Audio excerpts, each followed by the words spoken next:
ઠાકોર સેનાનો જે કાર્યક્રમ છે અભ્યુદય એની સંપૂર્ણ તૈયારીઓ જોવા મળી રહી છે.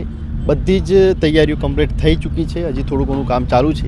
અને 10 વર્ષ પહેલાં કે જે વ્યસન મુક્તિ મહાકુંભ થયો હતો એ આયોજન જે થયું હતું એની કમ્પેરિઝનમાં આ પ્રોગ્રામ 4 ગણો સારો થઈ શકે એમ છે, કેમ કે એનું એ રીતનું આખું આયોજન છે.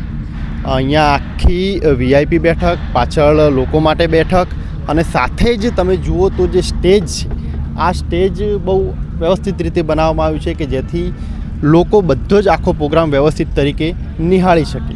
5 એવી LED મૂકવામાં આવી છે. સાથે જ બધી જ જગ્યાએ ખૂણાઓ દરેક કોર્નર પરથી આખું કેમેરા એંગલ લેવામાં આવ્યું છે. સાથે જ ન્યૂઝ રિપોર્ટિંગ કરવાવાળા લોકોને પણ એમના રિપોર્ટર માટે પણ વ્યવસ્થિત રીતે આખું આયોજન કરવામાં આવ્યું છે, જેથી દરેક વ્યક્તિ વ્યવસ્થિત આખો એનો વિઝ્યુઅલ લઈ શકે.